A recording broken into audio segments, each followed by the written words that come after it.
All right, welcome everyone.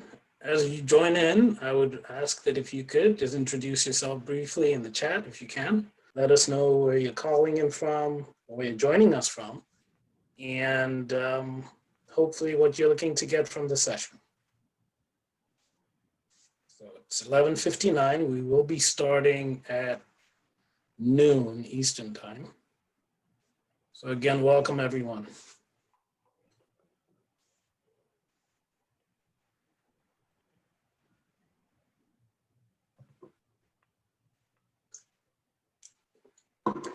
All right, it's noon.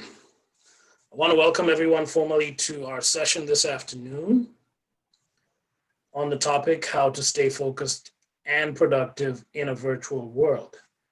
Now, working from home is the new reality for all of us. I mean, with the new situation or the new dispensation we find ourselves, we're surrounded by a lot of distracting technology. Our kids, our spouses, our loved ones may need something while we're in the middle of a task, and we see a notification and feel pressure to respond immediately.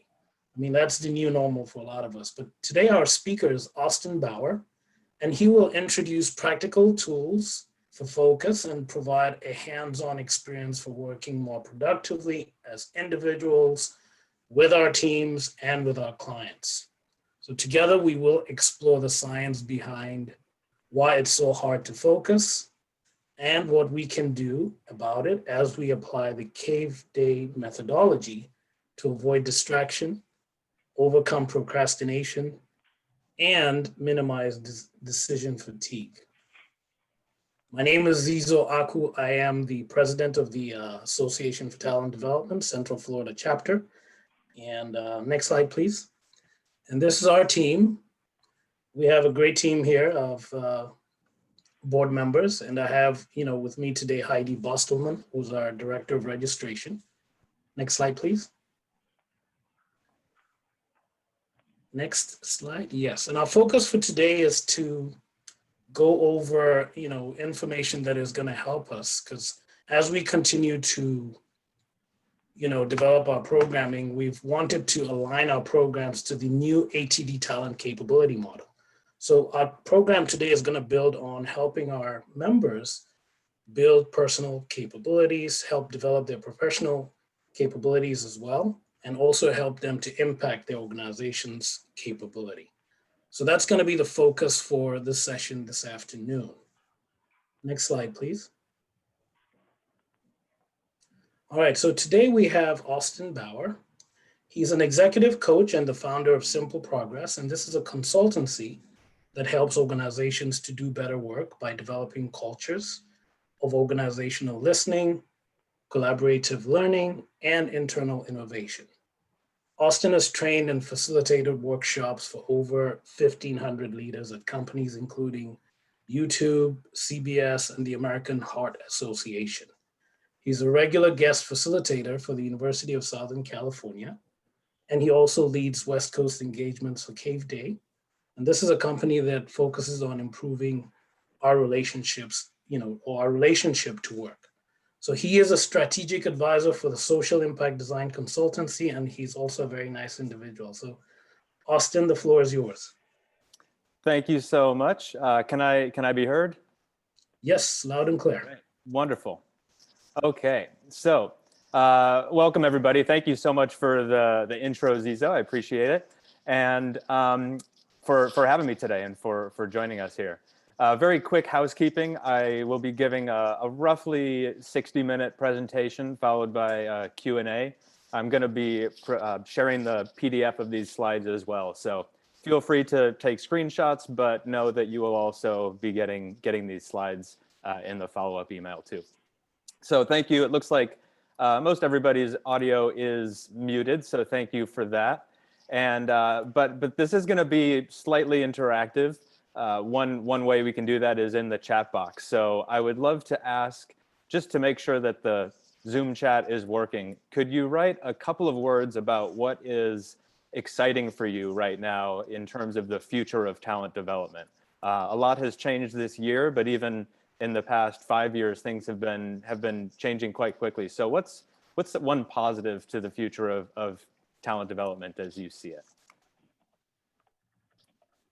give you a few seconds. Looks like Amber said the world is virtual, which now is less of a barrier than ever before. Absolutely.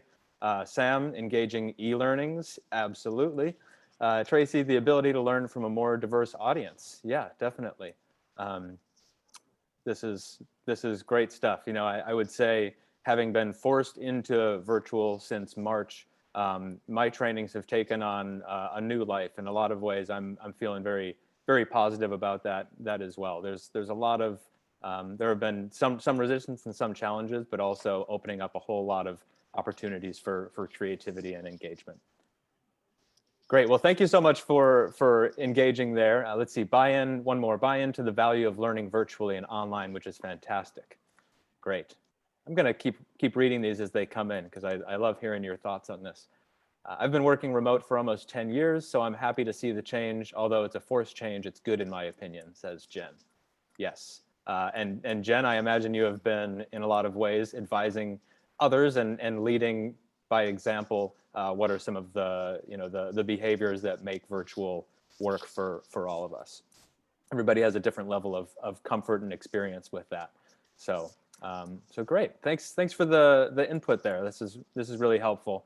I will be asking for your input in the chat a couple of times. Really helps to, we don't need to just, well, we may be literally hearing my voice for a lot of this. There will be one point where I open it up to unmute, but putting this in the chat really helps to make this whole thing more interesting.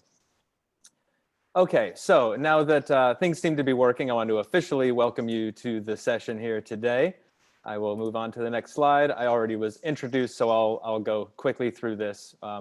I am a former commercial producer, working with companies like Volkswagen and Target, doing commercials for them, and moved into organization development and coaching about 6 years ago, where I began as an in-house coach for about a 650 person organization, and since then have been mostly working with my company, Simple Progress, doing trainings for a lot of media and marketing companies, as well as some healthcare and a growing number of nonprofits. So and on behalf of what I'm working with today is on behalf of an organization called Cave Day, which is, as Zizo said, committed to improving all of our relationships with work. I've been advising them for the past 3+ years. And what they do, well, I'll get into it, but I just want to mention them because this is really stemmed from their methodology and philosophy. Okay, let's get into it. How to stay focused and productive in a virtual world. The more work changes, the more it stays the same. This is how things may have looked in the past. For the most part, these fellows are now robots in a lot of instances, not always, but the more work changes, the more it stays the same. There's monotonous work like this. Now it looks maybe more like this, a little more, maybe not a typewriter like Kermit is smashing away on there, but you know, there's monotonous work. Maybe it's more spreadsheets and things like that, where we just have to do the thing and power through. There are meetings. Up until March, this is probably what a lot of folks' lives looked like. It was 25 people packed into a conference room. Hard to stay paying attention and not have one voice rise above the rest. That's changed. We have Zoom meetings. This is a fun example of one. Everybody's having a good time there, silly backgrounds and such. But at the same time, we all know what the realities of Zoom fatigue. If we've been in 6 hours of meetings each day in the past, now doing 6 hours of Zoom meetings, we know that the research shows that takes more attention, more emotional energy, and so we get drained that much more quickly. Phone calls, still important, good way to communicate. PowerPoint, so I'm getting very meta here, but I'm presenting a PowerPoint, sort of talking about PowerPoints. Happens, it's not the solution to everything, but in a lot of ways, it's a great storytelling tool. And then working from home. Sometimes working remotely just feels different than working in the office, and sometimes doesn't even feel like working at all. Here's another example of what that can look like, or it may look the opposite of this. It may be running around, doing laundry while doing the dishes, while wrangling the kids, while trying to stay on a conference call. I mentioned that I used to be a commercial producer. We had an open office plan that looked very similar to this. We had irregular and unpredictable schedules. It was dynamic and interesting, but it was also a whole lot to just keep ourselves feeling sane through all of that. And I was, in a lot of ways, not in control of my own calendar. So when I started working for myself in about 2014, I thought, all right, this is it. I finally have control over my schedule. Everything is going to be great. But what I found was that every challenge that I left behind was replaced with a new one. And it became completely up to me to manage that time and attention. And there were as many, if not more, distractions than ever. And yet there are some tasks that do get me into flow. I really enjoy playing music. And so for that, that's one way for me to easily lose track of time. And I have no problem motivating that. And I can just do that for a while, lose track of time, get into the flow of things. And so the question is, how do we create the conditions for those types of tasks that are easy to get stuff done and work when it is not always so easy? So I'd like to ask, and feel free to put this in the chat, what activities put you into a state of flow? Like, what is the work that comes easiest for you, that you don't have to put too much effort in? And this could be hobbies. This could be things that you do on the nights and weekends. Like for me, it's music.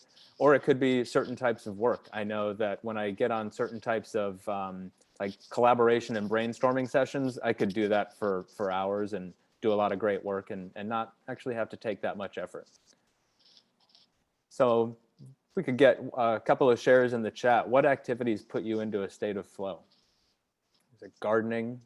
Is it, what might that be? Pocket billiards, love it. That's great. Yeah, that requires full presence. I'm going to speak in a minute to monotasking, and with something like that, you need to be there. We've got music from Sam and Zizo, great. Designing, writing, and art from Amber, wonderful. Music for sure. Yeah, online research, absolutely. Can be a rabbit hole and a great distraction, but also like incredibly.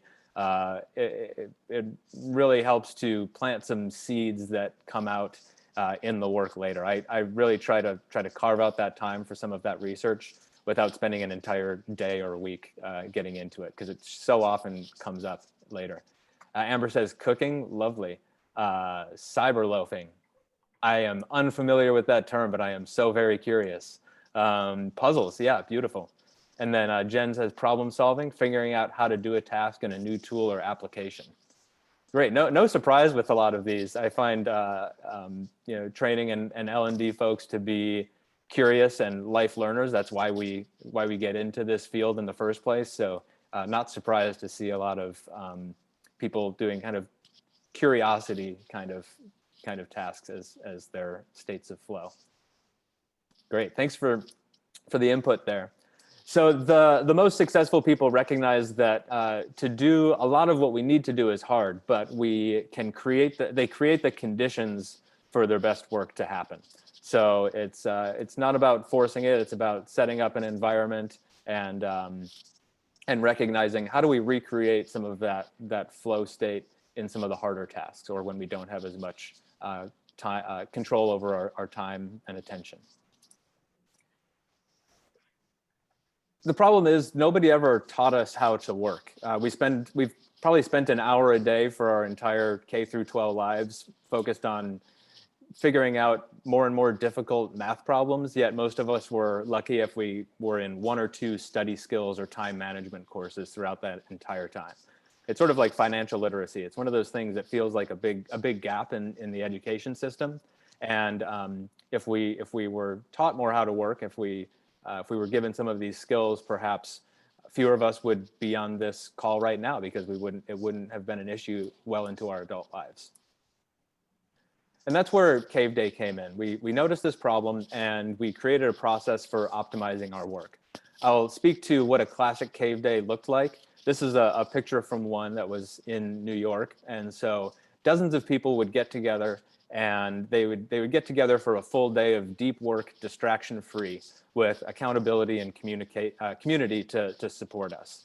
We would work in 40 to 55-minute sprints, which is really the what we found to be the optimal time for a work sprint. And we would take energizing breaks together. We would check in throughout the day. Essentially, we'd come in, we'd circle up, talk about what we wanted to work on that day and define what we wanted to have completed by the end of the day. We would work in these sprints, work together, break together, have a healthy lunch. In the afternoon, there was some optional coaching. And then at the end of the day, we would round up again and check in on how everybody did. And it was really interesting. Almost, I facilitated dozens of these, and almost without fail, some people would say things like, I got my entire week's worth of work done today. We would do these on Sunday. So they'd say, oh man, I got my entire week's worth of work done in one day. Or there was this task that I had been trying to figure out, trying to get myself to do for the past 6 months, and I did it in the first sprint. A lot of time it's just that accountability and the social element of it, seeing one another doing the same thing, that helps us to create the conditions for that flow and that deep work. Now, of course, we're not doing these in person anymore. Now we are doing them globally and online. So we've gone exclusively online. We now have thousands of members across the world, and sessions pretty much all day, every day. We're based in New York, so they're very East Coast friendly times. And the sessions, what we do now is 1 to 3 work sprints at a time. So sometimes it'll be a 3-hour session. Similarly, we start with some accountability at the top. Everybody keeps their cameras on while we do the work. We take breaks together. Sometimes that's just go and get, refill your water. Sometimes it's something a little bit more creative or physical, just to make sure that we are taking these healthy breaks. It's a bit somewhat related to the Pomodoro technique, if you're familiar with that. So again, Cave Day is here to improve our relationship to work. But what does that mean? It's like a relationship to anybody else. There are highs and lows that excite you and energize you. There's parts that drain you. That's key to any healthy relationship. Nothing is ever going to be completely perfect. But it becomes dysfunctional when you're giving a lot more than you're taking. So you're giving your time, energy, effort, and experience, and not getting enough money or time off to rest or pieces for your portfolio. So we have work, but that's just one of 3 relationships in our lives. We also have our relationship to other people and to ourselves. Now, the idea is that if one of these relationships is dysfunctional, you can't have a healthy relationship to the other 2. They are absolutely interconnected.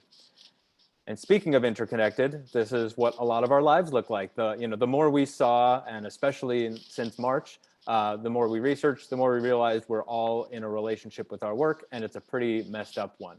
We can't avoid blurring the lines between work and life right now, but what can we do to manage and put some guardrails around that so that we can do our best work without and still have some time for rest and recovery?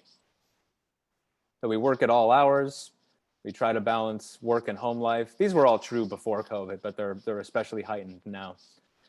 And an interesting piece of research shows that the average person unlocks their screen 80 times per day and touches it between 2,600 and 5,000 times per day. Seeing those numbers is pretty striking, but when you actually think about it, it's pretty wild, and it is quite true. I see a question in the chat. I will get to that. Thanks, Amber. And so we have a bizarre relationship with our devices. And the average focus in the office from another study, I believe this was Microsoft, found that the average focus time in the office is 8 seconds. So we have a lot of distraction, and that means that comes from a culture that promotes shallow work.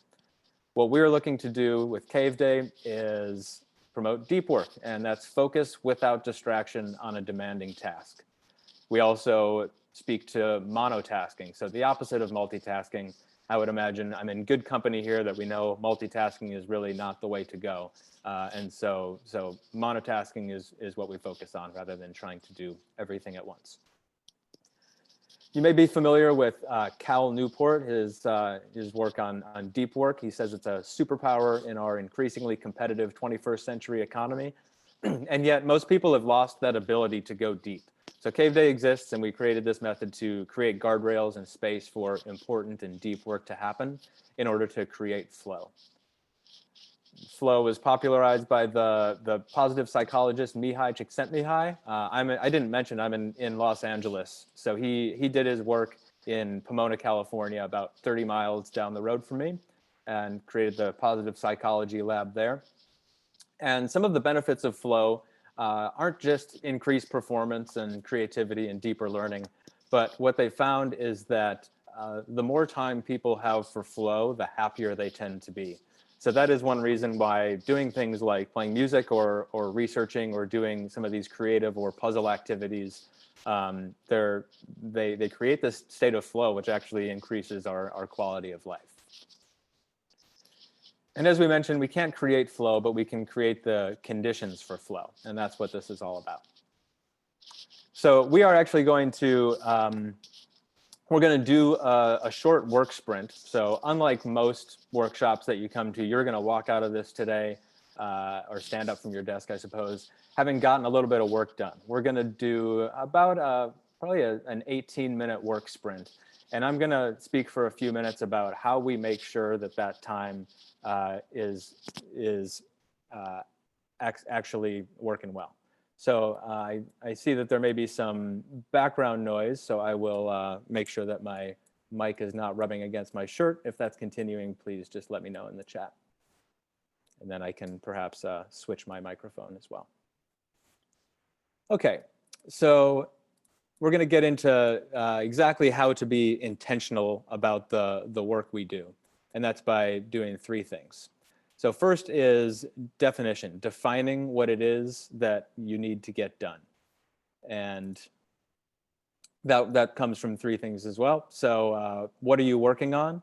If you have something in mind and be thinking about this sprint that's coming up, think about a task that takes about 10 minutes. I mentioned that there's going to be probably an 18-minute sprint, but it takes time to open our email or find that file, whatever it may be. So I suggest underscoping and looking for a 10-minute task that would feel great to finish before the end of the day. So what's the task you're going to work on? Second part of definition is process. How are you going to approach it? What's the first step that you're going to take? I'm going to continue to use the example of, say there's an email that absolutely needs to go out today, or that you've been sitting on for a few weeks. What's the first step? Maybe it's opening your email and going to your searching for that, or going to your starred emails. So think about what is the first step of completing that task. And then third is the goal. And this is pretty important. What does done look like? Is it hitting send on that email? What's the measurable endpoint that you will know that this has been a sprint where you've finished what you've set out to do? So if you're willing to share, please write your responses in the chat. What's a task that you're going to spend this sprint doing? A short task that is either urgent or important, or both.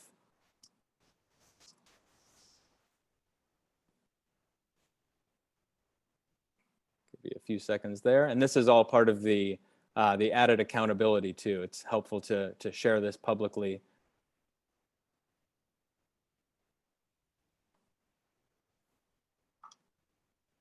Okay, so we see managing my invoices out to clients. I'm behind in sending and creating them since the 1st. Great. Thanks for sharing. That's a good one. You know, it's especially for the short sprints like this, it's really helpful for it to be not too deep of creative work. And so things like managing invoices is perfect. Some people would come to these full day cave days with a stack of papers, and that was their day to do their taxes, which was such a nice way to take some of the pressure off.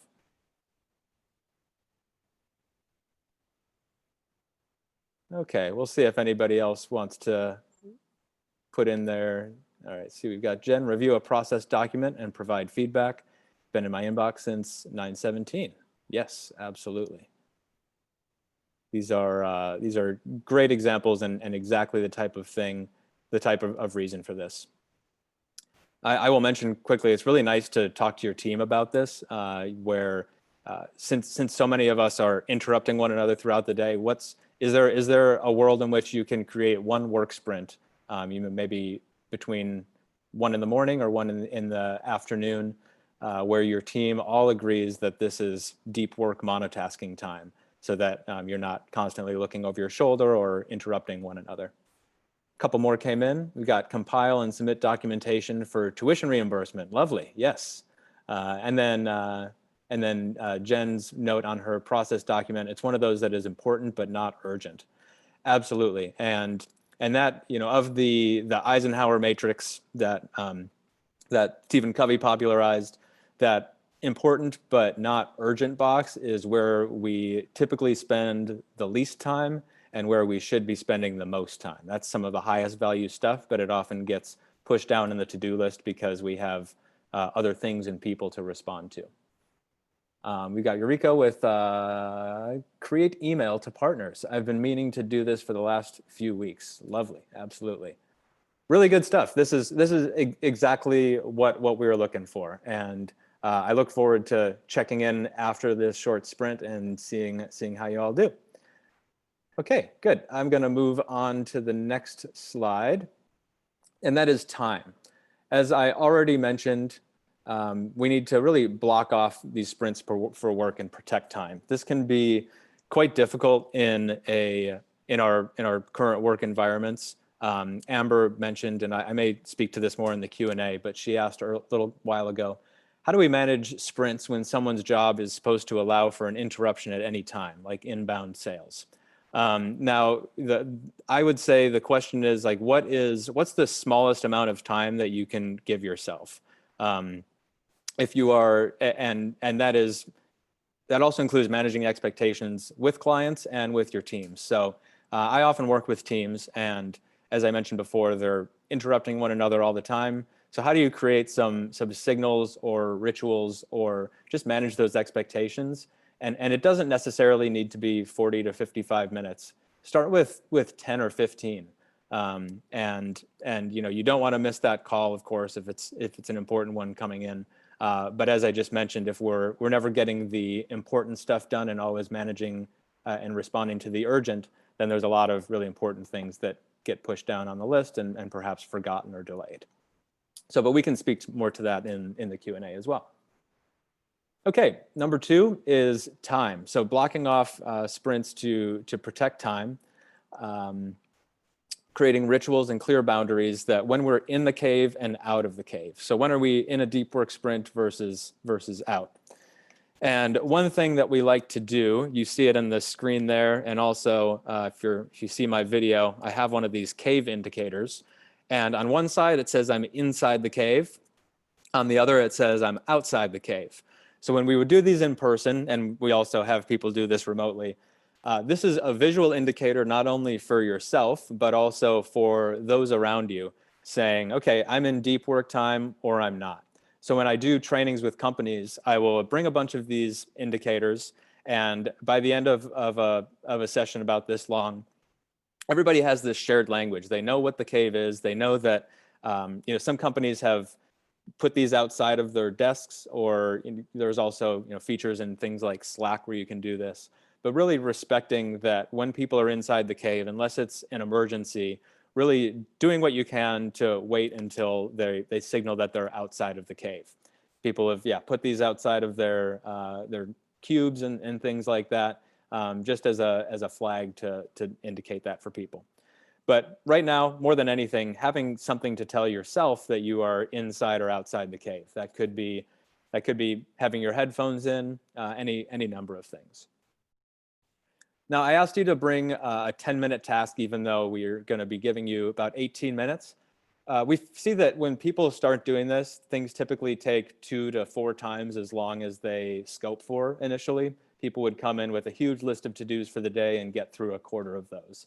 And that's because a lot of us aren't very realistic with time, and especially if we're not tracking it very closely, we tend to be overly optimistic.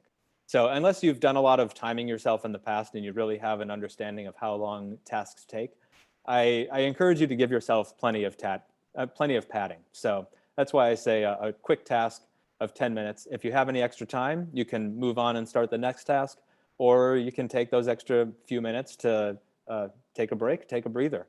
You probably need it. deserve it. Again, so this is about creating rituals for when you're in the cave and outside the cave. I'd like to ask real quickly, what kind of rituals do you have? Are there ways that you begin or end your day? What gets you into sort of a mode of focus at home? I know for me, the headphones is a big help. Does anybody have anything they'd like to share in the chat?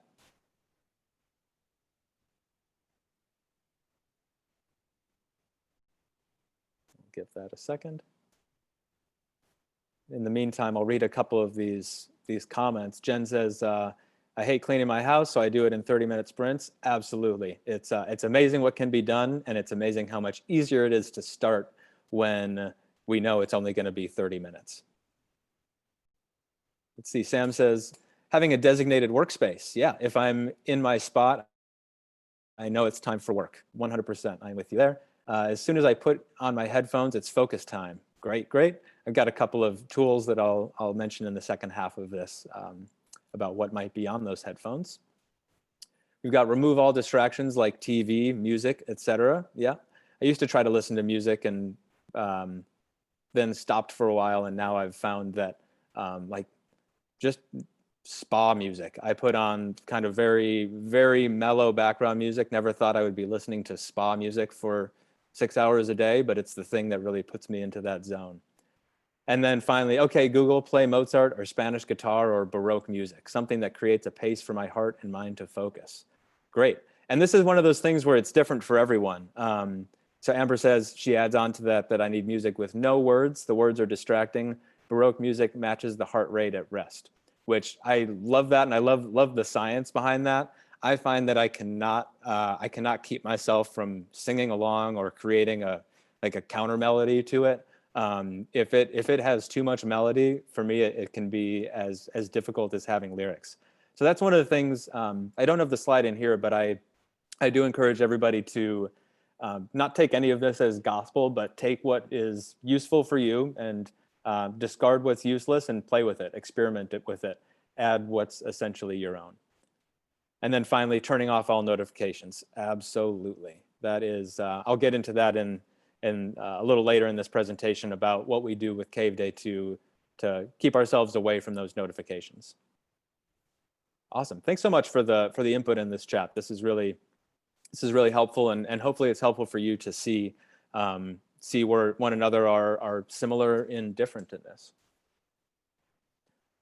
All right, the last piece before we go into our cave here is to minimize distractions. So Zizo is right ahead of me there, turning off all notifications if you can, inbox pause, airplane mode.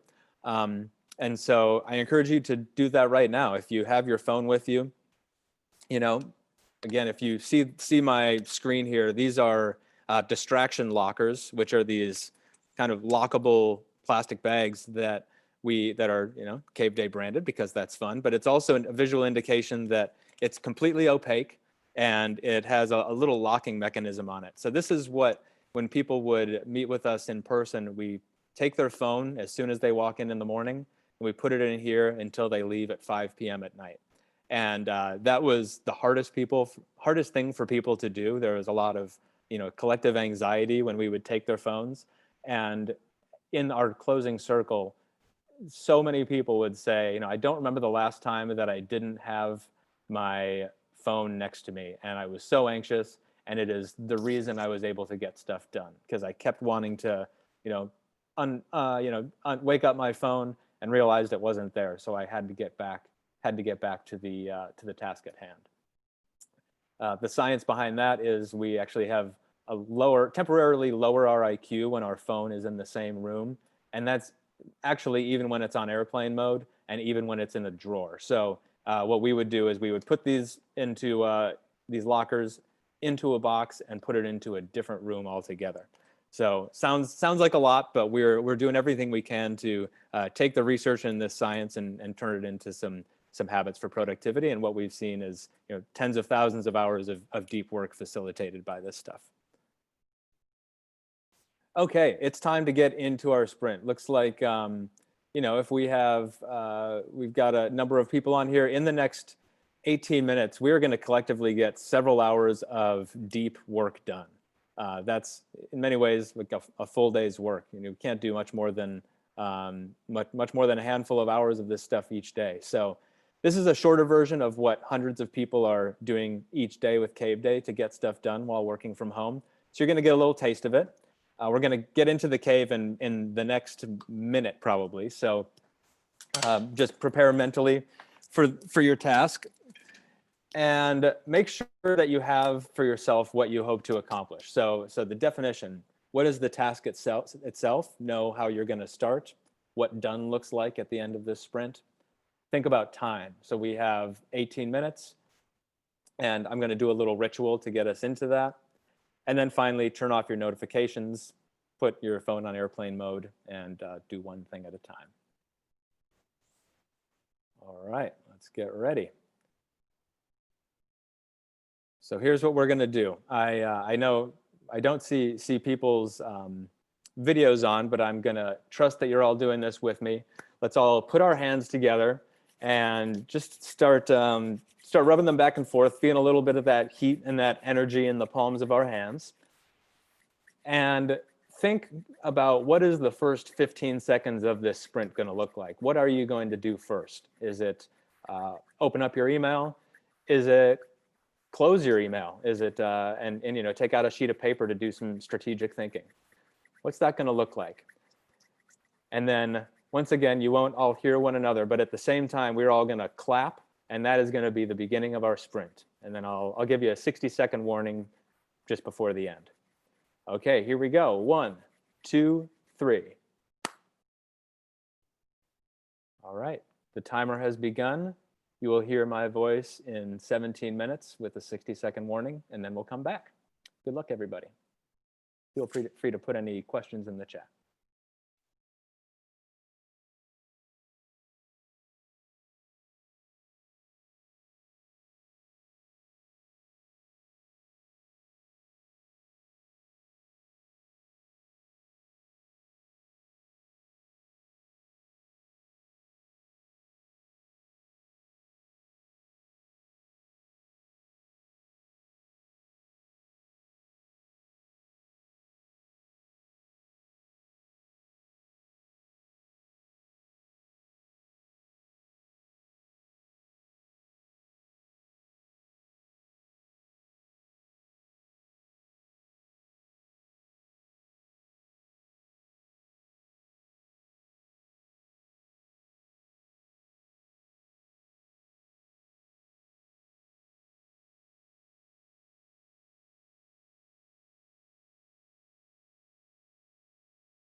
Hey, let's take one more minute, 60-second warning to finish up what you're doing.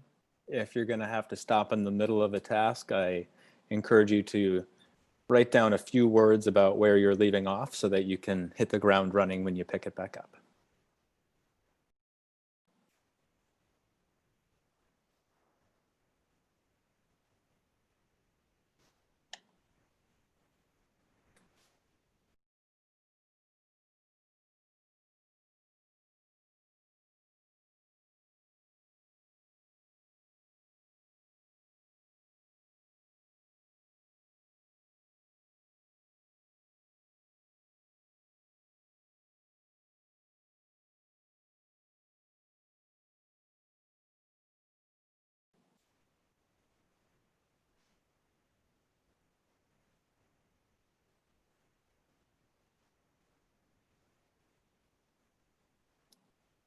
Okay, we are back.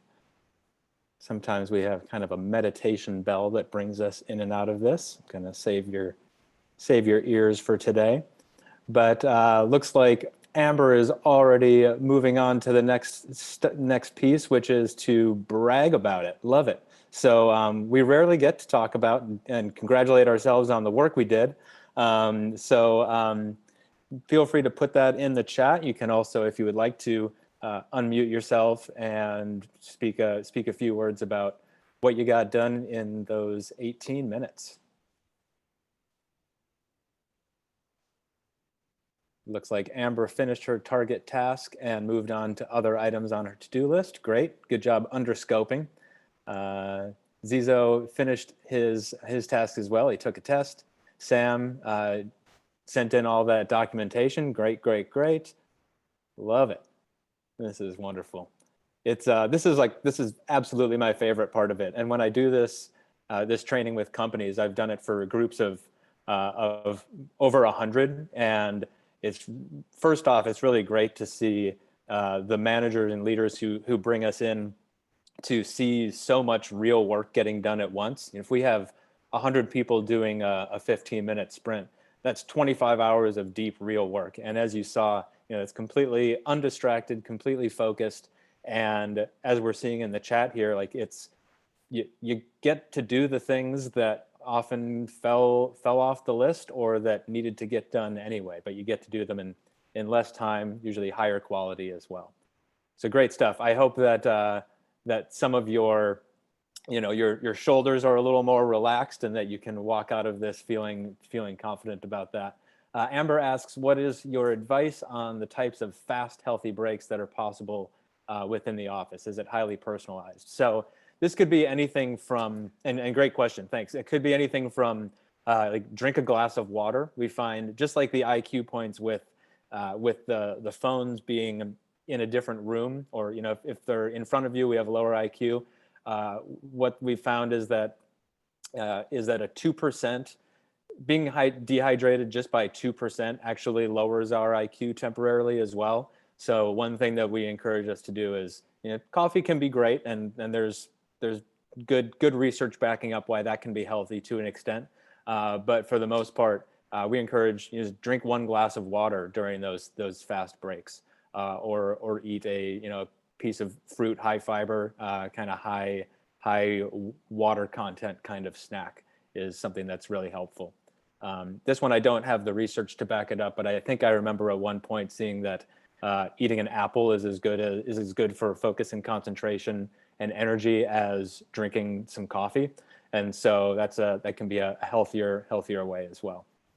We also, things as simple as a high five. You could do this from home, just high fiving people on your video chat, getting up and doing 30 seconds of stretches, doing 5 push-ups, things like that. When we would do this in person, we would often have people walk around the building. If the place we were doing it in was the right size, we would take a 2-minute walk around the building, and I would split up the group into 2, have one go clockwise, one go counterclockwise, and have them high five when they crossed each other in the midway point. So it's kind of fun. It's a little just a bit of an energizer like that. There's a comment. I noticed a difference in energy on days On days I do not drink water. Water gives me energy to continue my tasks. Absolutely, love it, love it.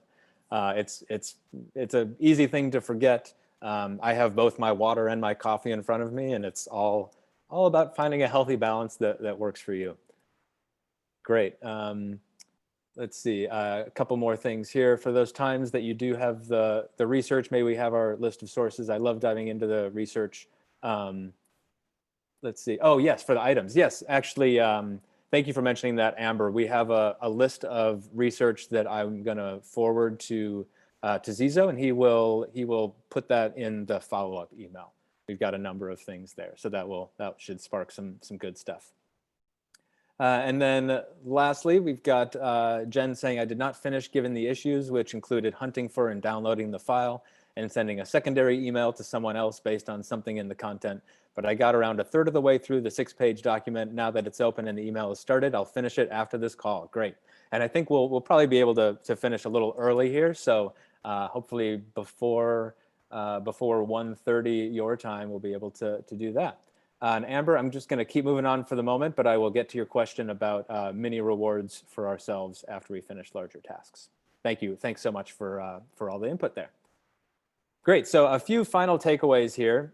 First, on the issue of definition, defining your space as well, right? Having a nice clean space. I believe it was Sam who mentioned that his workspace is that trigger, that ritual to know that they're going into work mode. So having a healthy space doesn't need to be big, but needs to be ergonomically healthy for you. So a chair and solid tabletop, and then also letting others know. This speaks to Amber's point and previously about managing the team.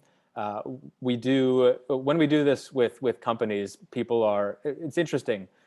Pretty much everybody wants more time, wants to be distracted less, wants to be interrupted less, yet we're all both the victims of it and the perpetrators of it. And that's in a lot of ways just how work goes. We need to ask things of other people.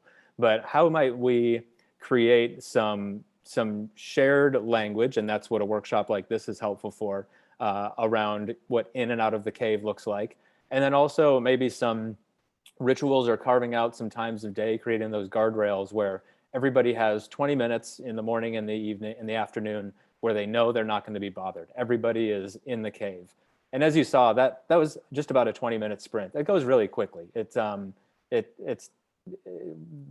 not that much time, but the amount of work that can get done and the relief and the pressure that it takes off of us for the rest of the day can be really powerful. So communicating when you are in and out of the cave. Also defining your work, as we did, getting clear on what you're doing, how you will approach it, and what does finished look like. Seems like from the chat, people were very, very clear on that part. Time, creating rituals, as I said. So how do you start and end your day? That could be sitting down to your workspace. It could be taking a few deep breaths. It could be going for a run or whatever it may be. Same with inside and outside the cave. I mentioned some of those rituals and energizers. And so importantly, blocking off the time for deep work. For some folks, if you're at a culture, at an organization where people really respect one another's calendars, blocking off that time is the first thing to try.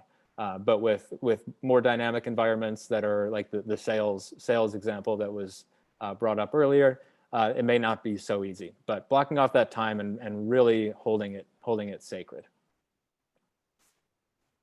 Same with email, and then breaks and social time. So putting this all on your calendar as much as possible. It's so easy to have our notifications distract us every time an email comes in, but how might you batch that into 3 parts of the day if your work allows? All right, and then focus. This is our original phone locker. You can see it's nice and homemade there. This is probably the first one.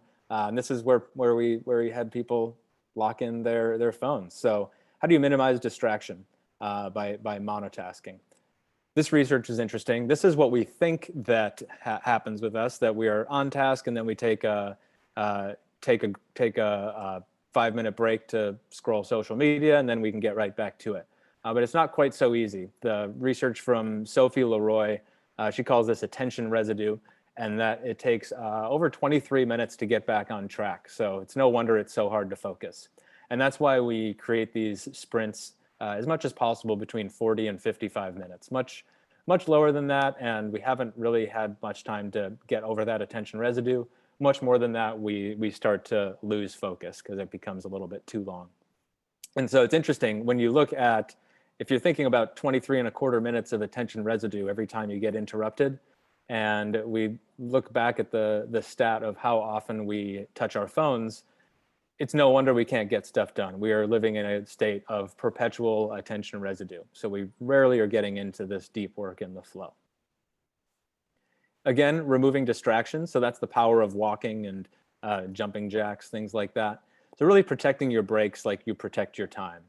This is, again, you're gonna have the slides so you can take a look at this, but this is what work looks like. It's another 2x2 matrix where there's highly social and low mental strain. So that's like team meetings, stand-up calls, etc. So this you can take a look at after work. This is the matrix for work, but with breaks as well. If you're alone and you're feeling just really tired, one thing that you can do that you look into that bottom left quadrant and maybe making some art, going for a solo walk, something that doesn't take much mental strain and that you can do on your own. So again, these breaks really fit the situation and where you're at to keep your energy high throughout the day. And removing distractions, we'll say it again, we've got a huge list of amazing tools on the website here, and I'll speak to a few of them. Number one, we've spoken about it, do not disturb. I love that, yeah, Jen mentioned we do that at your company and we call it time blocking, go into do not disturb. That's just the greatest way to start, and just making sure that everybody agrees on when and how that works and respects that rule. You can do this in Slack as well. And then some nice tools for your deep work sprints. Headphones came up in the chat a few times. So Brain FM uses neuroscience to create some audio soundscapes that really help. These are some other tools. Again, these are on that URL that I mentioned earlier. And so there's a bunch of great stuff. I like one called Endel, E-N-D-E-L. That's actually not on the website or on here, but it uses artificial intelligence to create a soundtrack based on the time of day, the weather, the type of work you're doing, and your mood and things like that. So it's really cool. I use it a lot. And you know, I use all these tools sort of depending on how I'm feeling, and if I get a little tired of one, I just move on to another one. I'm just gonna mention Jen's note in the chat. There's a tutorial in the Max 2020 in the quick tips and tutorials section called 4 Celebrate Small Wins to Reach Big Goals. She talks about the importance of rewarding yourself for any accomplishment. Thanks, Jen. Yes, one study that I quote often in my other workshops is that there was a study of over 12,000 journal entries from people at work, and 76% of people had their best days when they made and recognized small steps toward their goals. So it's not about getting the promotion or winning the big new client, but you know, more than 3/4 of people had their best days when they simply had a small win and they were able to recognize that. So that's huge. Thanks for mentioning that, Jen. So what else can you do? Join us in the cave. We have a code for a free one, ATD free there. That's going to be active through Friday. And as you'll see, you know, we have these going throughout the day. This may actually be, there may actually be some more since we updated this slide, but this stuff is happening all day, every day, pretty much. And so you can probably find a time that you can try this out that works for your schedule. To answer Jen's question, you do not have to use it before Friday. We just ask that you put in the code before Friday. So, and you know what, it actually may even be open longer than that. My email will be at the end here, or my contact link. You can always just shoot me a question, and we'll make sure that you make sure that you get your free codes. So don't worry too much about the deadline. Anybody on this call will make sure that you get your free cave. And that is ATD free. I'll put that in the chat as well. Again, you'll get these slides. And then also, if you work in an organization where this could be helpful, we do have corporate workshops and team memberships and things. So we've done this for a lot of companies, from tech and YouTube and Facebook and things like that, to much smaller agencies. And it's one of my favorite workshops to give. Like I said before, everybody has this issue. It's just that we don't always align and agree upon how to create those guardrails. So what I found is once we get into the discussion, most teams first have a shared language, and then second decide, these are the times of days, or this is one rule that we can put into place so that we can bring more cave and focus time into our work lives. So with that, I invite you all to create some time for the caves yourself on your teams. We want to minimize what feels like an ongoing to-do list and never-ending work and distraction. So turn off your phone, put it into another room, do what you can, and we hope to see you in the cave. And that's what I got for you. You can find out all this stuff caveday.org. This is my flow page that has all of my contact info, so you can connect on LinkedIn and my email and things like that. So with that, I will open it up to a few minutes of Q&A, and then we'll put these last slides back over to Zizo. Anybody have any other questions in the chat, or you can unmute?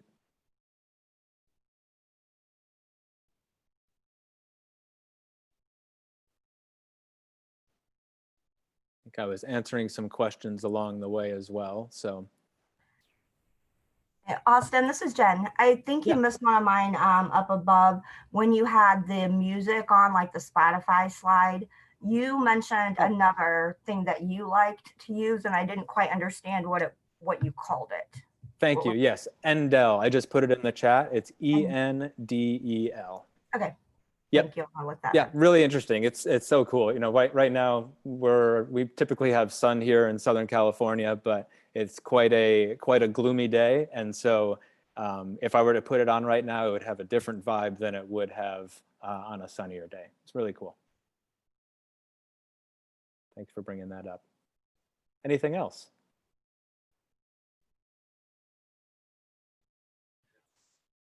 I have one.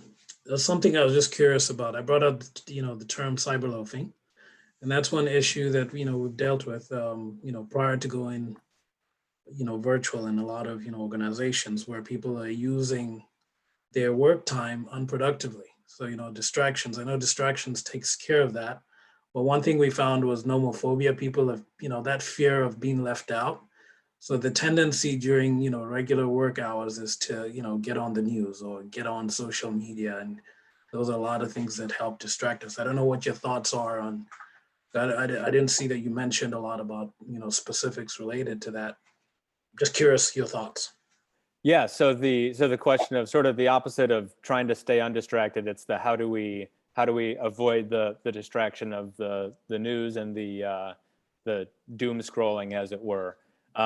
First way would be to, and there are apps, I believe, on that cavedata.org/tools where you can block social media throughout the day. And so if you find that you're reaching to that, you don't want to completely delete Twitter or Facebook or whatever it is from your devices.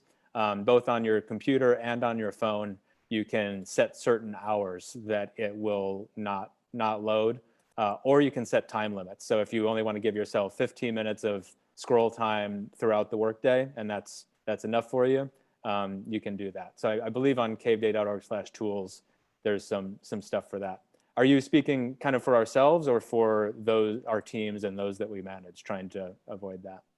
Yeah, both. I mean, because in my past, job, we used to train managers on how they could, manage those types of behaviors among teams. So those are things that, I thought, both on a individual or for those people who manage teams, how can they, have access to tools that can help them, manage their teams virtually. Yeah.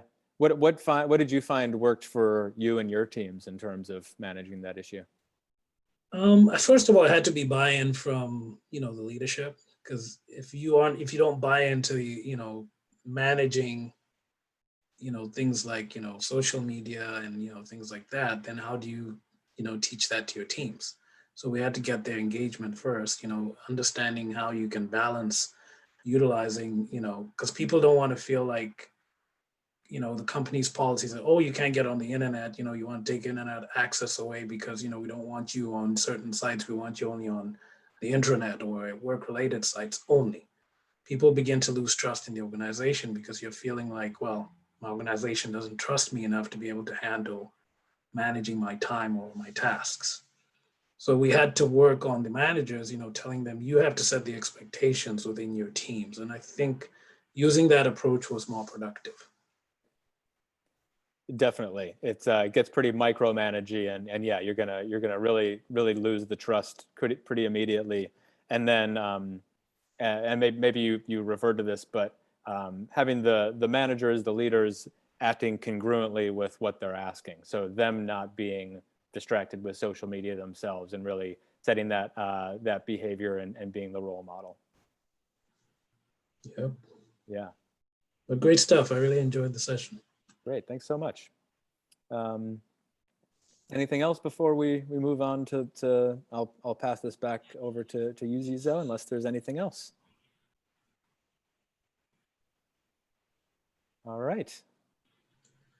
All right. Well, thank you once again, Austin. This was really good stuff. I really enjoyed it personally.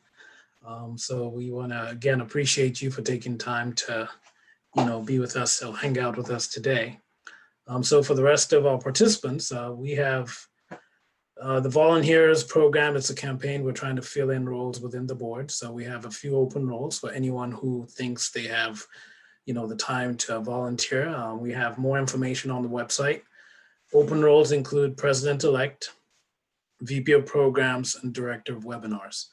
We welcome anyone who really has the time, to contribute. And, we don't have too much of an expectation. It's just a couple of hours a week, 2-3 hours at the most. So if you think you have the bandwidth or the time, that you can give to the chapter, would appreciate it. All right, next slide. And then we have a few more digital encounters, AKA webinars, that are slated for the rest of this month and the year. We have 4 right now. Keith Keaton is an awesome speaker. He'll be talking on the issue of optimizing virtual learning experiences. I would recommend if, you can create the time and save these dates. We have a lot of information that will be passed on during these sessions. Next slide.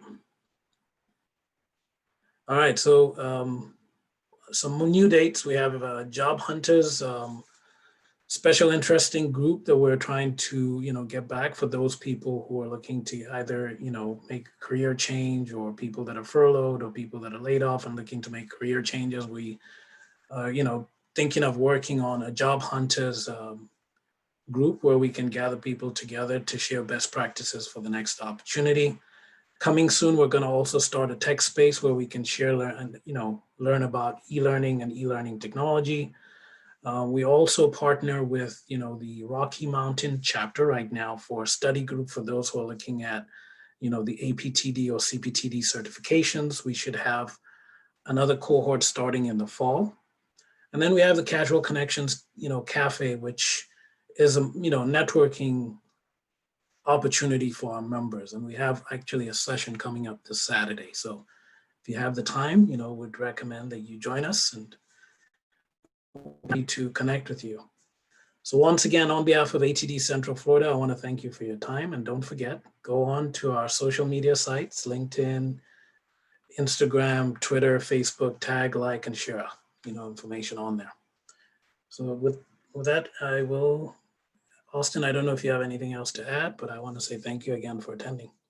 Yeah, likewise. Thank you so much for being here, and love seeing all the participation. I hope you got something out of it, and enjoy carving out a little bit of cave time for yourselves.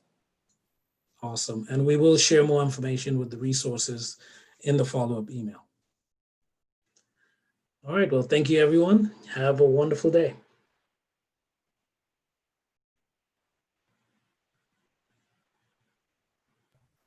Thank you. Bye.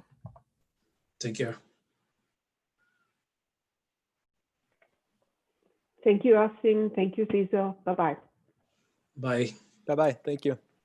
All right, Austin, I think it was great. We really had it was really good. Good session. I really look forward to, a follow-up session. I don't know if you would think about maybe, any additional, sessions you'd like to, would be more than happy to work with you. But I really enjoyed the session. It Awesome. was really I'm engaging. so glad. Yeah, it's it is just one of those things that we all needed. The one other session that I have been doing a lot for a number of years is it's called How to Coach Yourself Through Just About Anything. And so it's this is a little more time management and focus. That's more like self-coaching, resilience, things like that. And that's, again, particularly relevant in the COVID In this era. times we're So, in, right? And yeah. I did some research on cyberloafing, and that's why it's very Uh-huh. interesting. That was my my doctoral thesis actually. I did the role Oh, of cool. middle management managing or mitigating cyberloafing activity in the workplace. So it kind of resonated with that. And that's Wow. why I brought it up. Nomophobia, the fear of being left out, with our millennials, people that are constantly on, digital devices. It's difficult, especially in the workplace currently, to, take that away. Now, I guess, different industries, some industries require that you actually don't utilize, your personal devices when working. Other industries are flexible. So it's interesting to see. And I'm curious right now. I'm doing a little bit of research to see how cyberloafing is being managed now because we're all working from home. So in the past, we used to work using ICTs from the workplace, but now we're using our personal devices. We're at home. We don't really have a manager that is walking, in a call center type of situation where you can walk and see what you're doing on your computer and things like that. So it's just interesting how things have changed, and I'm just curious to see how we're changing with all these things that are happening around us. Yeah, definitely. I mean, to your point of it could really feel like surveillance, but some organizations, that's just how it has always been. And so I'm sure for a lot of people, that's what work is. I know personally, I would find that pretty tough, but I kind of need some of that autonomy. What did you find in your thesis? Like what were your findings there? Well, basically what I was looking at was the role, a lot of managers across the industries that I looked at, and I didn't really go into, I did more of a phenomenological study. So I was looking at the lived experiences of managers, and I focused on higher education, which is a space that I've worked in. But a lot of them found that there was not acceptable usage policies were the problem.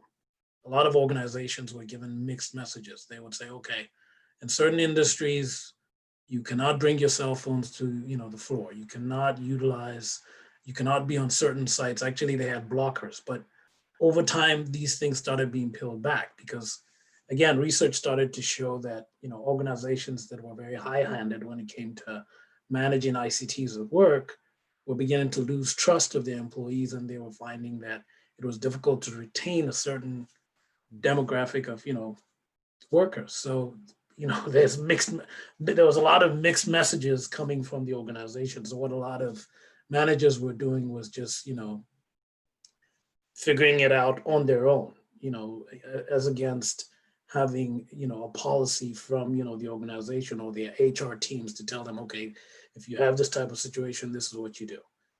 It was kind of difficult. We got a lot of mixed messages, but that's in a nutshell the feedback I got from the study. Yeah, super interesting. Not surprising though. I'm glad that it is trending toward, again, maybe it is personally because I'm not managing thousands of people, and so I would probably maybe have a different tune if that were the case. But like the emotional, the psychological challenges that you create when you have that much control. It's just like having a micromanager on a small team. It's just on a larger scale. Right. And again, it differs because, there's some institutions like what applies in a call center type of situation may not necessarily apply in, an organization that is totally different, where people have more flexibility with, the tools that they need to use to do their jobs. And unfortunately, I was looking at specific areas. So my research was not, very broad because I had to narrow it down to a specific industry and a specific type of workplace. So I didn't make sure I delineated that in, my research, but it's interesting to see how that applies, across the spectrum of work. Because again, you're on the West Coast, right? Yeah.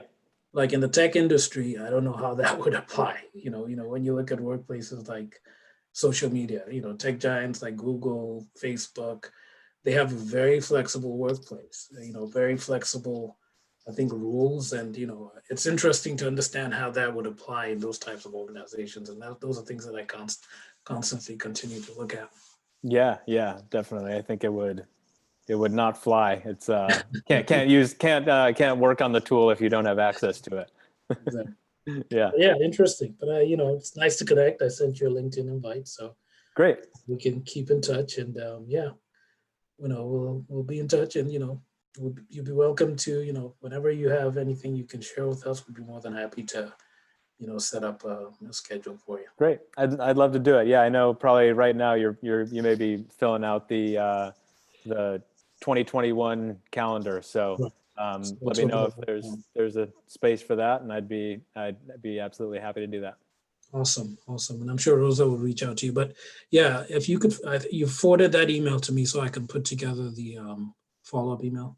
Yep, I'll send you the slides and the research right now. Excellent. Okay. All right. Well, thank you so much again. You have a great day. And you as well. Great to meet you. Talk to you soon. great to meet you too. Yeah. Thanks. Bye-bye.